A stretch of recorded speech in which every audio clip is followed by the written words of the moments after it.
ਵਾਹਿਗੁਰੂ ਜੀ ਕਾ ਖਾਲਸਾ ਵਾਹਿਗੁਰੂ ਜੀ ਕੀ ਫਤਿਹ। मैं ਤੁਹਾਡੀ ਹੋਸਟ ਸ਼ਵੀਤ ਕੌਰ ਨਿਊਜ਼ ਟੀਵੀ 84 ਦੇ ਨਾਲ ਵੀ ਜਿਸ ਤੁਸੀਂ ਸਾਰੇ ਜਾਣਦੇ ਹੀ ਹੋ ਕਿ ਸਿੱਖ ਧਰਮ ਇੱਕ ਨਵੇਕਲਾ ਤੇ ਵਿਲੱਖਣ ਧਰਮ ਹੈ।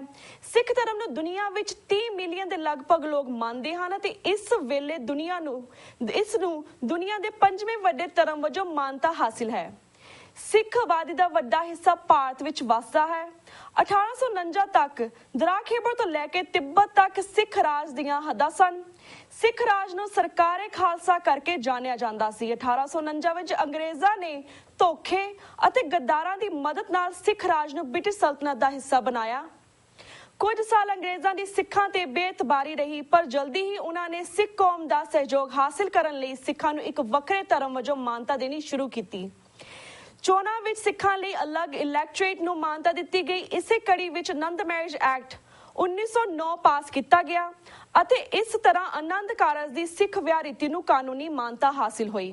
ਭਾਰਤ ਦੀ ਆਜ਼ਾਦੀ ਤੋਂ ਬਾਅਦ ਭਾਵੇਂ ਇਹ ਐਕਟ ਸੰਵਿਧਾਨ ਵਿੱਚ ਰਿਹਾ, ਪਰ 1955 ਵਿੱਚ ਹਿੰਦੂ ਮੈਰਿਜ ਐਕਟ ਪਾਸ ਹੋਣ ਨੇ ਇੱਕ ਭੰਬਲਭੂਸਾ ਪੈਦਾ ਕਰ ਦਿੱਤਾ।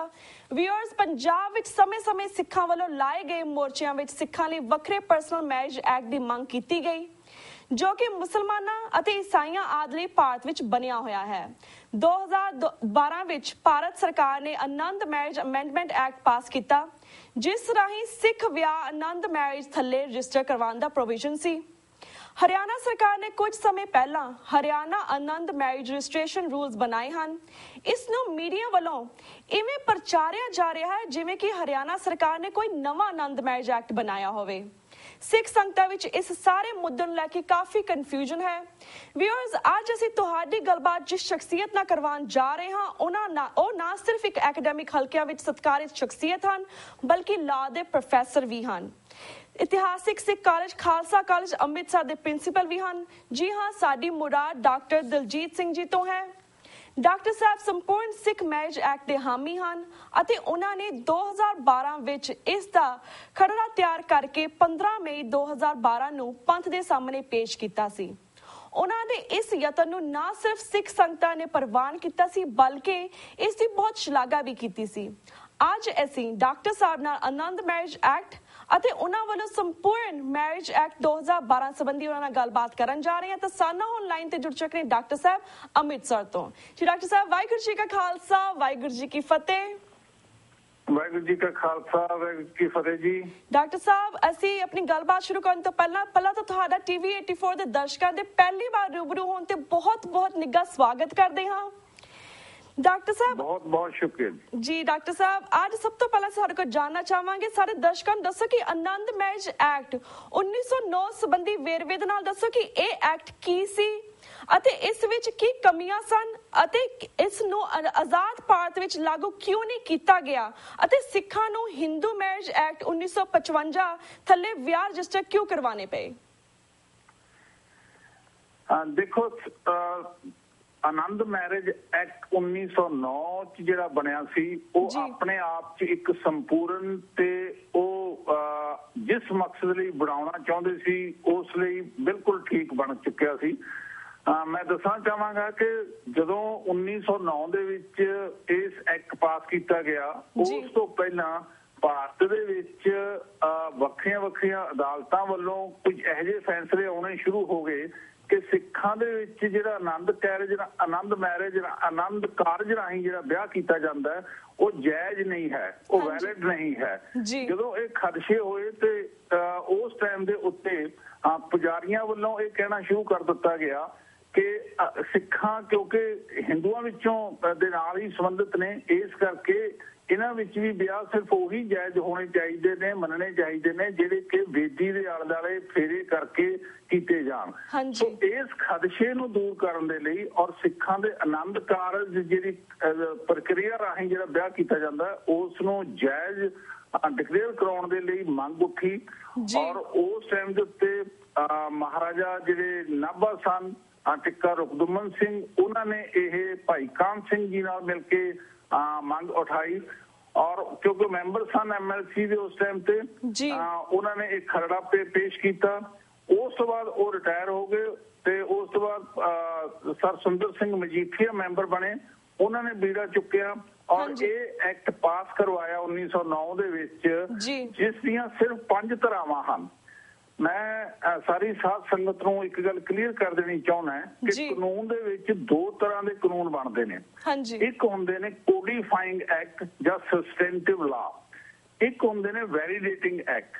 ਇਹ ਜਿਹੜਾ ਆਨੰਦ ਮੈਰਿਜ ਐਕਟ ਉਸ ਟਾਈਮ ਤੇ ਬਣਿਆ ਸੀ ਲੋੜ ਮੁਤਾਬਕ, ਉਹ ਵੈਲੀਡੇਟਿੰਗ ਐਕਟ ਹੈ, ਜਿਸ ਦੇ ਨਾਲ ਸਮੇਂ ਦੀ ਲੋੜ ਮੁਤਾਬਕ ਇਹ ਕਿਹਾ ਗਿਆ ਕਿ ਜੋ ਵੀ ਵਿਆਹ ਆਨੰਦ ਕਾਰਜ ਦੁਆਰਾ ਸਿੱਖਾਂ ਵਿੱਚ ਕੀਤੇ ਜਾਣਗੇ ਉਹ ਜਾਇਜ਼ ਤੇ ਵੈਲਿਡ ਹੋਣਗੇ।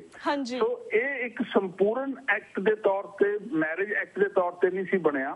ਮੈਂ ਇੱਥੇ ਦੱਸਣਾ ਚਾਹਾਂਗਾ ਕਿ 1872 ਦੇ ਵਿੱਚ ਕ੍ਰਿਸਚੀਅਨ ਮੈਰਿਜ ਐਕਟ ਇੰਡੀਆ ਦੇ ਵਿੱਚ ਬਣਿਆ, ਜਿਹੜਾ ਕਿ ਸੰਪੂਰਨ ਐਕਟ ਬਣਿਆ, ਇੰਡੀਅਨ ਡਿਵੋਰਸ ਐਕਟ ਤੇ ਕ੍ਰਿਸਚੀਅਨ ਮੈਰਿਜ ਐਕਟ, ਜਿਹੜਾ ਕਿ ਕ੍ਰਿਸਚੀਅਨਸ ਤੇ ਲਾਗੂ ਹੁੰਦਾ ਹੈ। ਸੋ ਉਸ ਤਰੀਕੇ ਦਾ ਇਹ ਆਨੰਦ ਮੈਰਿਜ ਐਕਟ ਨਹੀਂ ਸੀ ਬਣਿਆ। ਇਹਦਾ ਮਕਸਦ ਸਿਰਫ ਇੱਕ ਛੋਟਾ ਜਿਹਾ ਮਕਸਦ ਸੀਗਾ ਕਿ ਜੋ ਵੀ ਵਿਆਹਾਂ ਤੇ ਸ਼ੱਕ ਕੀਤਾ ਜਾਂਦਾ ਸਿੱਖਾਂ ਦੇ ਵਿੱਚ ਆਨੰਦ ਕਾਰਜ ਦੁਆਰਾ ਕਰਨ ਤੇ, ਉਹਨੂੰ ਅਸੀਂ ਕਾਨੂੰਨੀ ਜਾਇਜ਼ ਠਹਿਰਾਉਣਾ, ਔਰ ਇਸ ਐਕਟ ਰਾਹੀਂ ਉਹ ਕਾਨੂੰਨੀ ਜਾਇਜ਼ ਠਹਿਰਾਇਆ ਗਿਆ।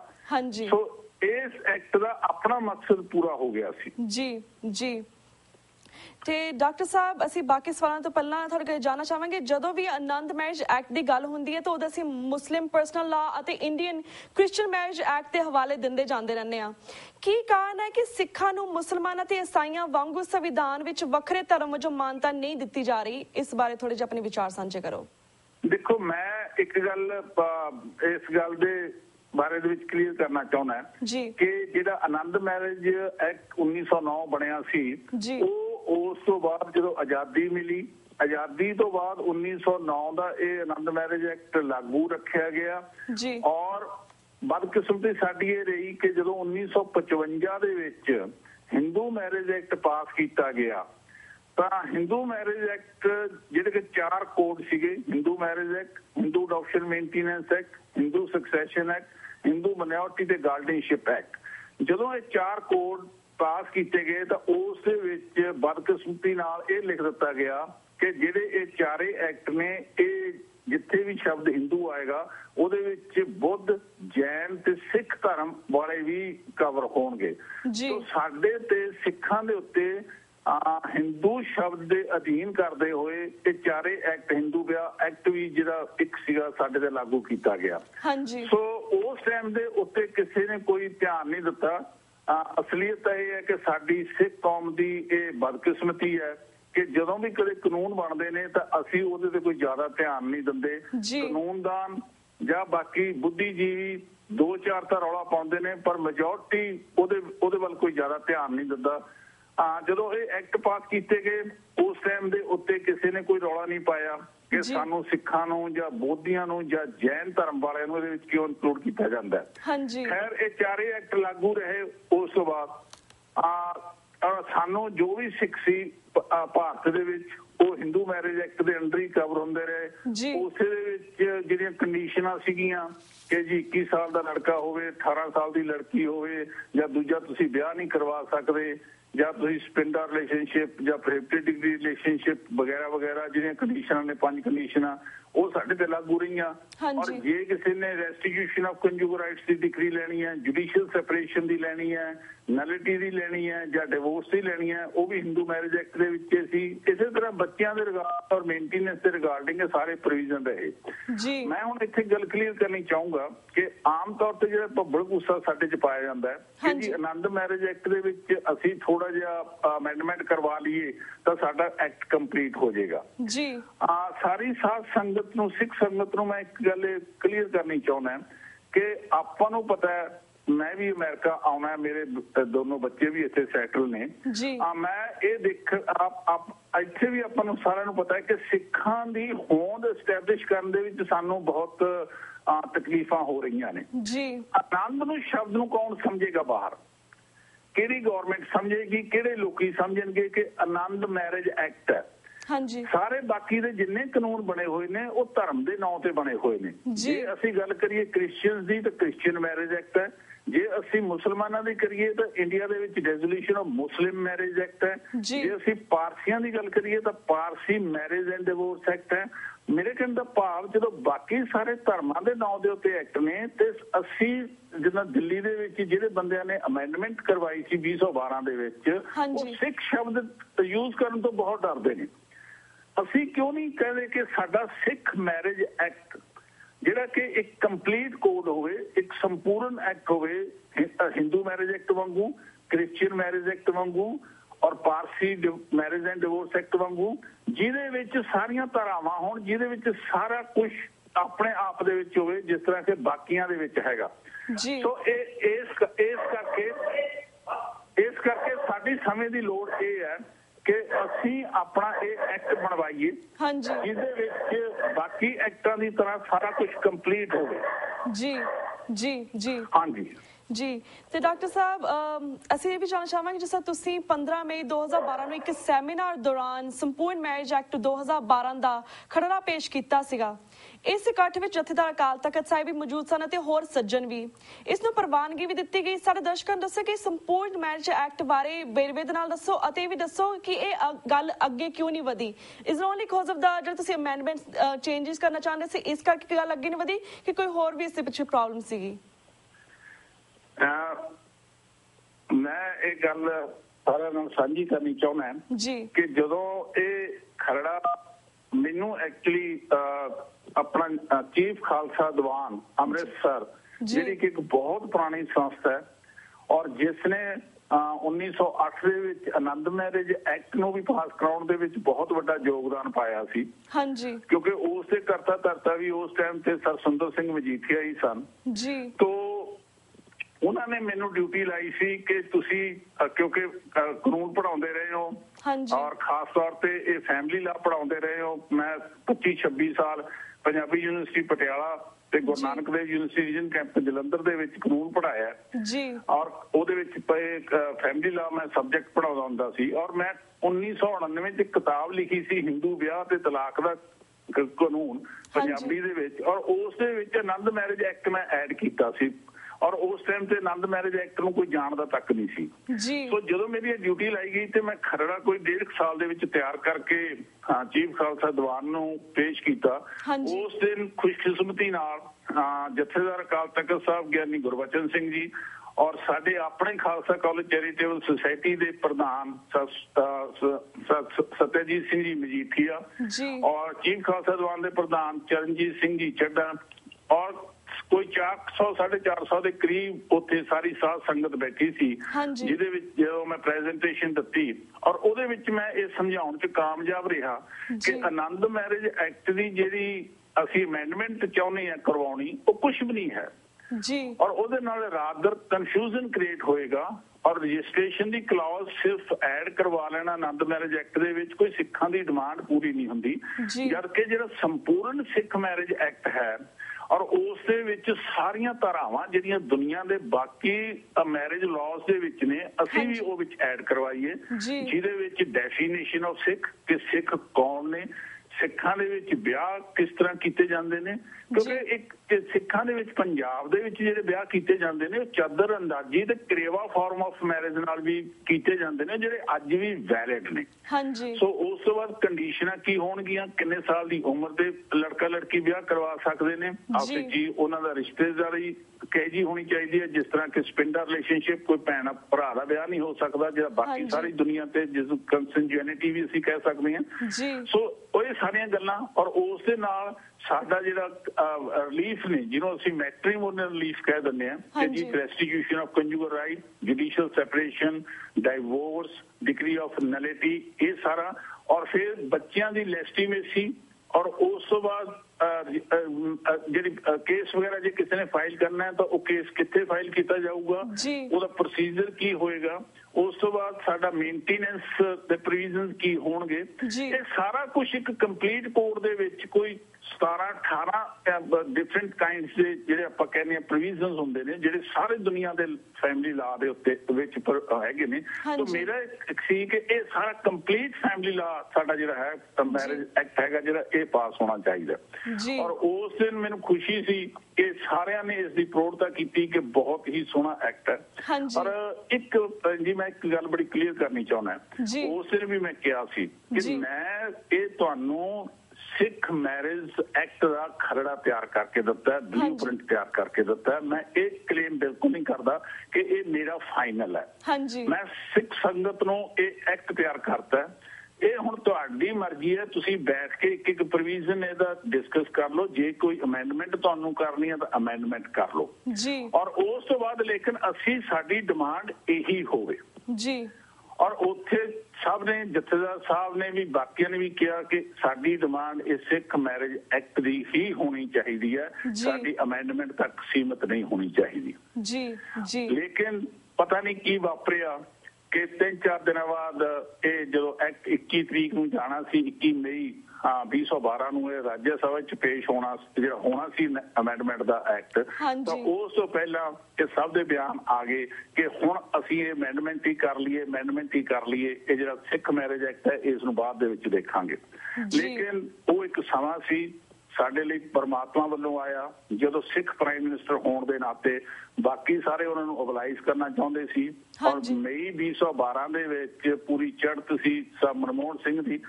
ਔਰ ਉਸ ਟਾਈਮ ਦੇ ਜਿਹੜੇ ਲਾਅ ਮਿਨਿਸਟਰ ਸੀ ਉਹਨਾਂ ਨਾਲ ਮੇਰੀ ਖੁਦ ਗੱਲ ਹੋਈ ਸੀ ਫੋਨ ਦੇ ਉੱਤੇ ਕਿ ਜਦੋਂ ਉਹਨਾਂ ਨਾਲ ਗੱਲ ਕੀਤੀ ਤਾਂ ਉਹਨਾਂ ਨੇ ਕਿਹਾ ਕਿ ਤੁਹਾਡੀ ਸਿੱਖ ਕੌਮ ਮੇਰੇ ਕੋਲੋਂ ਕੰਪਲੀਟ ਐਕਟ ਮੰਗਦੀ ਤਾਂ ਹੈ ਨਹੀਂ, ਮੈਂ ਆਪ ਕਾਨੂੰਨਦਾਨ ਹੈ, ਮੈਨੂੰ ਪਤਾ ਹੈ, ਲੇਕਿਨ ਮੇਰੇ ਤੋਂ ਤੁਸੀਂ ਮੰਗੇ ਹੀ ਸਿਰਫ ਅਮੈਂਡਮੈਂਟ ਹੈ।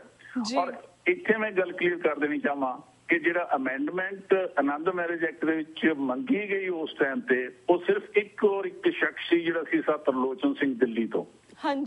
ਔਰ ਤਰਲੋਚਨ ਸਿੰਘ ਨੂੰ ਜਿਸ ਬੰਦੇ ਨੇ ਇਹ ਐਕਟ ਬਣਾ ਕੇ ਦਿੱਤਾ, ਉਸ ਬੰਦੇ ਦਾ ਖੁਦ ਇਹ ਕਹਿਣਾ ਸੀ ਕਿ ਸਰਦਾਰ ਤਰਲੋਚਨ ਸਿੰਘ ਜੀ ਇਹ ਐਕਟ ਸਿੱਖਾਂ ਨਾਲ ਗਦਾਰੀ ਹੈ, ਇਹ ਐਕਟ ਸਿੱਖਾਂ ਨੂੰ ਕੋਈ ਫਾਇਦਾ ਨਹੀਂ ਪਹੁੰਚਾਊਗਾ, ਤੁਸੀਂ ਇਸ ਪਾਸੇ ਨਾ ਤੁਰੋ। ਲੇਕਿਨ ਉਹਨਾਂ ਨੇ ਇਹ ਕਿਹਾ, ਤਰਲੋਚਨ ਸਿੰਘ ਜੀ ਨੇ ਕਿ ਨਹੀਂ ਮੈਨੂੰ ਐਕਟ ਚਾਹੀਦਾ, ਮੈਨੂੰ ਕੁਛ ਨਾ ਕੁਛ ਦਿਓ ਜਿਹਦੇ ਨਾਲ ਮੈਂ ਆਪਣੀ ਡੁਗਡੁਗੀ ਵਜਾ ਸਕਾਂ। ਮੇਰੇ ਕੋਲ ਰਿਕਾਰਡ ਹੈ ਇਸ ਗੱਲ ਦਾ। ਸੋ ਉਹਨਾਂ ਨੇ ਆਪਣੇ ਸਵਾਰਥ ਦੇ ਲਈ ਜਿਹੜੇ 1-2 ਬੰਦੇ ਦਿੱਲੀ 'ਚ ਸੀ ਜਿਨ੍ਹਾਂ ਦਾ ਕੰਮੇ ਸਿਰਫ ਇਹ ਹੈ ਕਿ ਸਿੱਖੀ ਨੂੰ ਵੇਚ ਕੇ ਜਾਂ ਸਿੱਖੀ ਦੇ ਨਾਲ ਧਾਰਨ ਕਰਕੇ ਅੱਗੇ ਵਧਣਾ, ਤਾਂ ਉਹਨਾਂ ਨੇ ਸਾਡੇ ਨਾਲ ਉਸ ਟਾਈਮ ਤੇ ਗਦਾਰੀ ਕੀਤੀ। ਅੱਜ ਉਹ ਵੀ ਮੰਨਦੇ ਨੇ।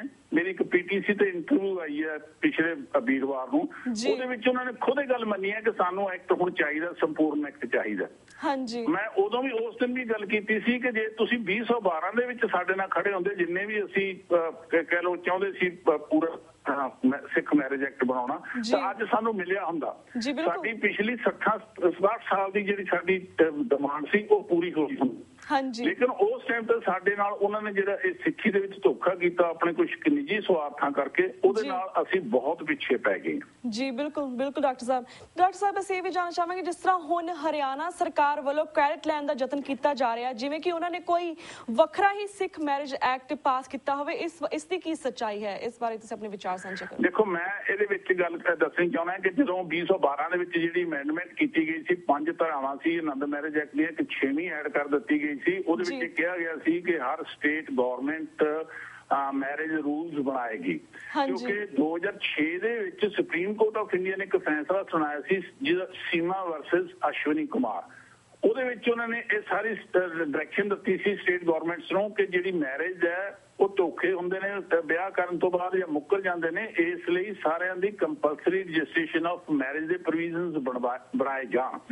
ਔਰ ਹਿੰਦੂ ਮੈਰਿਜ ਐਕਟ ਦੇ ਵਿੱਚ ਵੀ, ਕ੍ਰਿਸਚੀਅਨ ਮੈਰਿਜ ਐਕਟ ਦੇ ਵਿੱਚ ਵੀ, ਔਰ ਪਾਰਸੀ ਮੈਰਿਜ ਜਾਂ ਮੁਸਲਿਮ ਜਿਹੜਾ ਸ਼ਹਿਰੀਅਤ ਐਕਟ ਹੈ ਉਹਦੇ ਵਿੱਚ ਵੀ ਸਾਰੇ ਇੱਕ ਕੰਪਲਸਰੀ ਪ੍ਰੋਵੀਜ਼ਨ ਕੀਤੇ ਜਾਣ। ਹਰਿਆਣਾ ਗਵਰਨਮੈਂਟ ਨੇ ਜੋ ਹੁਣ ਕੀਤਾ ਉਹ ਸਿਰਫ ਉਹੀ ਕੀਤਾ ਜੋ ਜਿਹੜਾ ਸੁਪਰੀਮ ਕੋਰਟ ਨੇ ਡਾਇਰੈਕਸ਼ਨ ਦਿੱਤੀ ਸੀ ਕਿ ਤੁਸੀਂ ਜਿਹੜੇ ਵੀ ਡਿਫਰੈਂਟ ਐਕਟ ਹੈਗੇ ਨੇ ਮੈਰਿਜਸ ਦੇ ਰਿਗਾਰਡਿੰਗ ਨਾਲ ਡੀਲ ਕਰਦੇ, ਉਹਨਾਂ ਦੇ ਵਿੱਚ ਅਮੈਂਡਮੈਂਟ ਕਰਕੇ ਕੰਪਲਸਰੀ ਰਜਿਸਟ੍ਰੇਸ਼ਨ ਦਾ ਪ੍ਰੋਵੀਜ਼ਨ ਪਾਇਆ ਜਾਵੇ, ਜਿਹੜਾ ਕਿ ਉਹਨਾਂ ਨੇ ਪਾਇਆ। ਔਰ ਹਰਿਆਣਾ ਨੇ ਹੁਣ ਪਾਇਆ। ਪੰਜਾਬ ਗਵਰਨਮੈਂਟ ਨੇ 2012 ਦੇ ਵਿੱਚ ਇੱਕ ਐਕਟ ਪਾਸ ਕੀਤਾ, the Punjab marriage compulsory registration act. ਔਰ ਉਸ ਦੇ ਵਿੱਚ ਉਹਨਾਂ ਨੇ ਸੈਕਸ਼ਨ 2 ਦੀ ਜਿਹੜੀ ਸਬ ਧਾਰਾ D ਸੀਗੀ, ਉਹਦੇ ਵਿੱਚ ਉਹਨਾਂ ਨੇ ਐਕਟ ਦੇ ਨਾਂ ਲਿਖਤੇ, ਜਿਹਦੇ ਵਿੱਚ ਸਭ ਤੋਂ ਪਹਿਲਾਂ ਉਹਨਾਂ ਨੇ ਹਿੰਦੂ ਮੈਰਿਜ ਐਕਟ ਲਿਖਿਆ, ਫਿਰ ਕ੍ਰਿਸਚੀਅਨ ਮੈਰਿਜ ਐਕਟ ਲਿਖਿਆ, ਫਿਰ ਆਨੰਦ ਮੈਰਿਜ ਐਕਟ ਲਿਖਿਆ, ਫਿਰ ਮੁਸਲਿਮ ਸ਼ਹਿਰੀਅਤ ਐਕਟ ਲਿਖਿਆ, ਔਰ ਕਸਟਮਰ ਯੂਸੇਜ। ਔਰ ਉਸ ਐਕਟ ਦੇ ਅਨੁਸਾਰ ਹੁਣ ਪੰਜਾਬ ਦੇ ਵਿੱਚ ਵੀ ਜਿਹੜੀ ਮੈਰਿਜ ਸਿੱਖਾਂ ਦੇ ਵਿੱਚ ਆਪਾਂ ਕਹਿ ਲਓ ਆਨੰਦ ਮੈਰਿਜ ਐਕਟ ਰਾਹੀਂ, ਆਨੰਦ ਕਾਰਜ ਰਾਹੀਂ ਪ੍ਰਵਾਨਿਤ ਕੀਤੀ ਹੋਈ ਹੈ, ਉਹਦੀ ਰਜਿਸਟ੍ਰੇਸ਼ਨ ਵੀ ਉਹਦੇ ਐਕਟ ਦੇ ਵਿੱਚ ਕੀਤੀ ਜਾਊਗੀ। ਉਹ ਰੂਲਸ ਬਣਾ ਦਿੱਤੇ ਗਏ ਨੇ ਉਸ ਐਕਟ ਦੇ ਅੰਡਰ 2013 ਦੇ ਵਿੱਚ। ਸੋ ਹਰੇਕ ਸਟੇਟ ਗਵਰਨਮੈਂਟ ਇਹ ਮੈਂਡੇਟਰੀ ਆ ਉਹਦੇ ਲਈ ਹੁਣ ਇਹ ਕਿ ਉਹ ਰੂਲਸ ਬਣਾਵੇ ਰਜਿਸਟ੍ਰੇਸ਼ਨ ਦੇ ਲਈ, ਕੰਪਲਸਰੀ ਰਜਿਸਟ੍ਰੇਸ਼ਨ ਆਫ ਮੈਰਿਜ ਦੇ ਲਈ ਆਨੰਦ ਮੈਰਿਜ ਐਕਟ ਦੇ ਵਿੱਚ। ਪੰਜਾਬ ਗਵਰਨਮੈਂਟ ਨੇ ਗਲਤੀ ਇਹ ਕੀਤੀ ਹੈ ਕਿ ਇੰਡੀਪੈਂਡੈਂਟ ਆਨੰਦ ਮੈਰਿਜ ਐਕਟ ਦੇ ਵਿੱਚ ਰੂਲਸ ਬਣਾਉਣ ਦੀ ਬਜਾਏ ਉਹਨਾਂ ਨੇ ਸਾਰੇ ਜਿਹੜੇ ਮੈਰਿਜ ਐਕਟ ਨੇ ਉਹਨਾਂ ਨੂੰ ਇੱਕ ਐਕਟ ਦੇ ਅੰਦਰ ਲੈ ਆਂਦਾ, the Punjab compulsory registration of marriage act 2012 ਤੇ the Punjab compulsory registration of marriage rules 2013।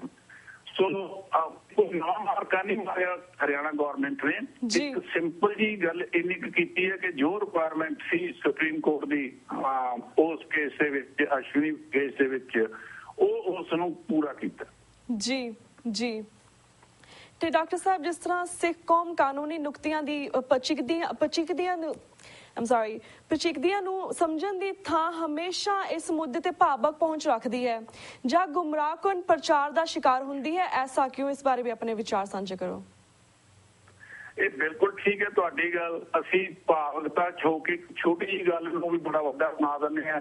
ਮੈਂ ਅੱਜ ਵੀ ਅਖਬਾਰ 'ਚ ਸਵੇਰੇ ਪੜ੍ਹ ਰਹੇ ਹਾਂ ਕਿ ਬਹੁਤ ਹੀ ਵੱਡੇ ਇੱਕ ਸਿੱਖ ਲੀਡਰ ਨੇ ਕਿਹਾ ਕਿ ਜੀ ਦੇਖੋ, ਬਹੁਤ ਹਰਿਆਣਾ ਨੇ ਬਹੁਤ ਚੰਗਾ ਕੰਮ ਕੀਤਾ ਜਿਹੜਾ ਕਿ ਉਹਨਾਂ ਨੇ ਆਨੰਦ ਮੈਰਿਜ ਐਕਟ ਲਾਗੂ ਕਰਤਾ। ਹਾਂਜੀ, ਬਦਕਿਸਮਤੀ ਇਹ ਹੈ ਕਿ ਆਨੰਦ ਮੈਰਿਜ ਐਕਟ, ਮੈਨੂੰ 2 ਸਾਲ ਹੋ ਗਏ ਇਸ ਸਪਸ਼ਟ ਕਰਦੇ ਹੋਏ ਕਿ ਆਨੰਦ ਮੈਰਿਜ ਐਕਟ ਕਦੇ ਖਤਮ ਹੀ ਨਹੀਂ ਹੋਇਆ 1909 ਤੋਂ ਬਾਅਦ। 1947 ਦੇ ਵਿੱਚ ਦਾ ਮਰਜ ਲਾਜ਼ ਐਕਟ ਜਿਹੜਾ ਪਾਸ ਕੀਤਾ ਸੀ 1949 ਦੇ ਵਿੱਚ, ਉਹਦੇ ਅਧੀਨ ਜਿਹੜੇ ਐਕਟ ਲਾਗੂ ਰੱਖੇ ਉਹਦੇ ਵਿੱਚ ਆਨੰਦ ਮੈਰਿਜ ਐਕਟ ਵੀ ਸੀਗਾ। ਸੋ ਆਨੰਦ ਮੈਰਿਜ ਐਕਟ ਕਦੇ ਖਤਮ ਹੀ ਨਹੀਂ ਹੋਇਆ। 2012 ਦੇ ਵਿੱਚ ਵੀ ਜਦੋਂ ਇਹ ਅਮੈਂਡਮੈਂਟ ਦੀ ਗੱਲ ਸੀ ਉਦੋਂ ਵੀ ਰੌਲਾ ਪਾਉਣਾ ਸ਼ੁਰੂ ਕਰਤਾ ਸੀ ਉਹੀ ਦਿੱਲੀ ਟੋਲੇ ਨੇ।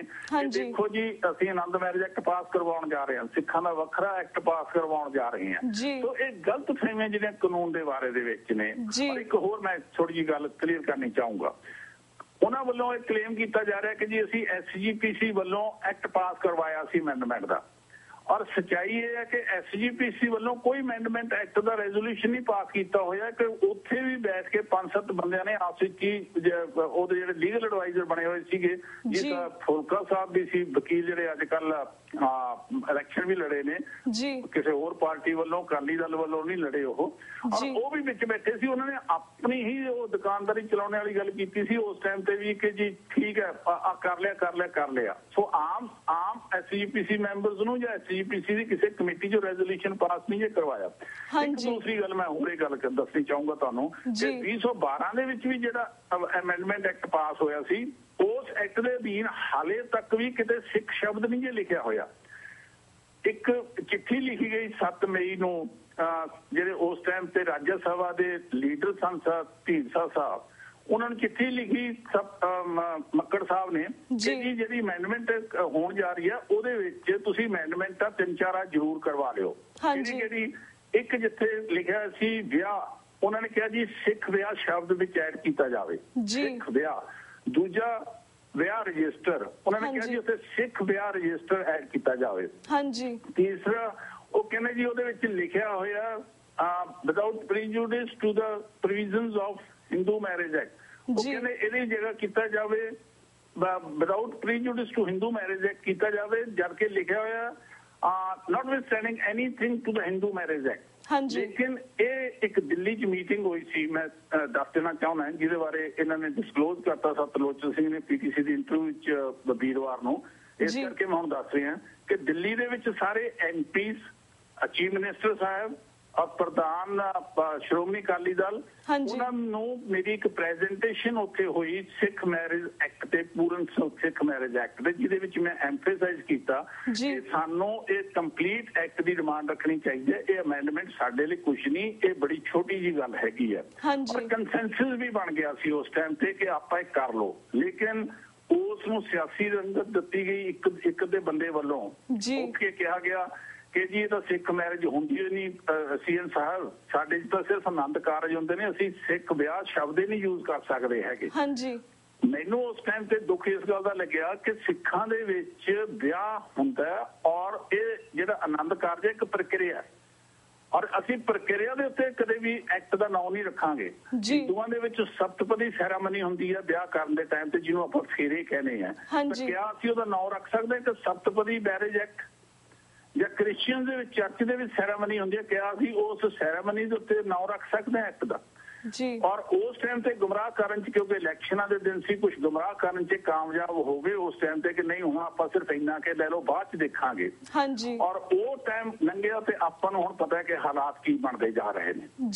ਸੋ ਇਹ ਜਿਹੜਾ ਵੀ ਸਾਡੀ ਹੁਣ ਡਿਮਾਂਡ ਹੋਣੀ ਚਾਹੀਦੀ ਹੈ, ਜਿਹੜੀ ਸਾਡੀ ਡਿਮਾਂਡ ਹੁਣ ਹੈ, ਜਾਂ ਜਿਹੜਾ ਮੈਂ ਬੇਨਤੀ ਕਰਦਾ ਸਾਰੀ ਸਿੱਖ ਸੰਗਤ ਨੂੰ ਕਿ ਸਾਨੂੰ ਇਕੱਠੇ ਹੋ ਕੇ ਸਭ ਨੂੰ ਇਹ ਡਿਮਾਂਡ ਕਰਨੀ ਚਾਹੀਦੀ ਹੈ ਕਿ ਸਾਡੀ ਇੰਡੀਪੈਂਡੈਂਟ ਆਇਡੈਂਟੀਟੀ ਦੇ ਲਈ ਬਾਹਰ, ਕਿਉਂਕਿ ਘੱਟੋ ਘੱਟ ਸਿੱਖ ਧਰਮ ਨੂੰ ਪਹਿਚਾਣ ਮਿਲ ਚੁੱਕੀ ਆ, ਹੁਣ ਸਾਨੂੰ ਇਹ ਡਿਮਾਂਡ ਕਰਨੀ ਚਾਹੀਦੀ ਹੈ ਕਿ ਸਾਡਾ ਪਰਸਨਲ ਲਾ, ਸਿੱਖ ਪਰਸਨਲ ਲਾ ਹੋਵੇ, ਜਿੱਦਾਂ ਹਿੰਦੂ ਪਰਸਨਲ ਲਾ ਹੈ, ਮੁਸਲਿਮ ਪਰਸਨਲ ਲਾ ਹੈ, ਕ੍ਰਿਸਚੀਅਨ ਪਰਸਨਲ ਲਾ ਹੈ, ਔਰ ਉਸ ਪਰਸਨਲ ਲਾ ਦੇ ਅਧੀਨ, ਕਿਉਂਕਿ ਵਿਆਹ ਵੀ ਇੱਕ ਮੁੱਦਾ ਹੈ, ਸਾਡਾ ਆਪਣਾ ਸਿੱਖ ਮੈਰਿਜ ਐਕਟ ਇੰਡੀਪੈਂਡੈਂਟ ਹੋਵੇ।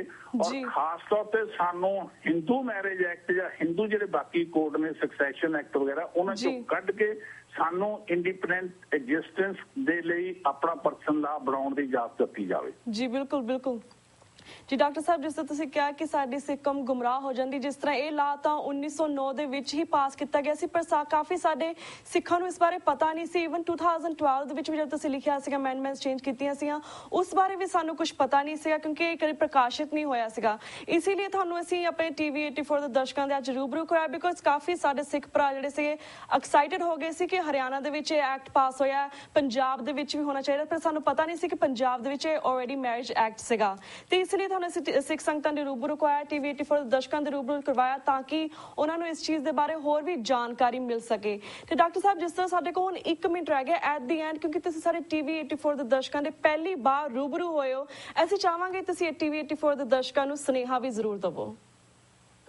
ਮੈਂ ਸਾਰੇ ਇਸ TV ਚੈਨਲ ਤੇ ਦੇਖਣੇ ਵਾਲਿਆਂ ਨੂੰ ਚੜ੍ਹਦੀ ਕਲਾ ਦੇ, ਸਿੱਖ ਦੀ ਚੜ੍ਹਦੀ ਕਲਾ ਰਹੇ, ਸਿੱਖੀ ਦੀ ਚੜ੍ਹਦੀ ਕਲਾ ਰਹੇ, ਸਾਰਾ ਭਾਈਚਾਰਾ ਇਕੱਠਾ ਹੋ ਕੇ ਦੁਨੀਆ ਦੇ ਵਿੱਚ ਸਿੱਖੀ ਧਰਮ ਦੀ ਹੋਰ ਪ੍ਰਫੁੱਲਤਾ ਕਰ ਸਕੀਏ। ਆਓ ਸਾਰੇ ਹੰਭਲਾ ਮਾਰੀਏ ਤੇ ਭਾਰਤ ਦੇ ਵਿੱਚ ਆਪਾਂ ਜਿਹੜਾ ਸਾਡਾ ਆਪਣਾ ਸਿੱਖ ਪਰਸਨਲ ਲਾ, ਇੰਡੀਪੈਂਡੈਂਟ ਸਿੱਖ ਪਰਸਨਲ ਲਾ ਦੇ ਲਈ ਇੱਕ ਹੰਭਲਾ ਮਾਰੀਏ, ਤਾਂ ਕਿ ਵਾਹਿਗੁਰੂ ਕਿਰਪਾ ਕਰਨ, ਸਾਨੂੰ ਇਸ ਦੇ ਵਿੱਚ ਸਫਲਤਾ ਪ੍ਰਾਪਤ ਹੋਵੇ। ਜੀ ਬਿਲਕੁਲ ਬਿਲਕੁਲ ਡਾਕਟਰ ਸਾਹਿਬ ਹੁਣ ਅਸੀਂ ਤੁਹਾਡੇ ਕੋਲ ਇੱਥੇ ਇਜਾਜ਼ਤ ਲੈਣੇ, ਕਿਉਂਕਿ ਸਾਡਾ ਵਕਤ ਸਮਾਪਤੀ ਵੱਲ ਜਾ ਰਿਹਾ ਜੀ। ਵਾਹਿਗੁਰੂ ਜੀ ਕਾ ਖਾਲਸਾ, ਵਾਹਿਗੁਰੂ ਜੀ ਕੀ ਫਤਿਹ। ਵਾਹਿਗੁਰੂ ਜੀ ਕੀ ਫਤਿਹ ਜੀ, ਫਤਿਹ।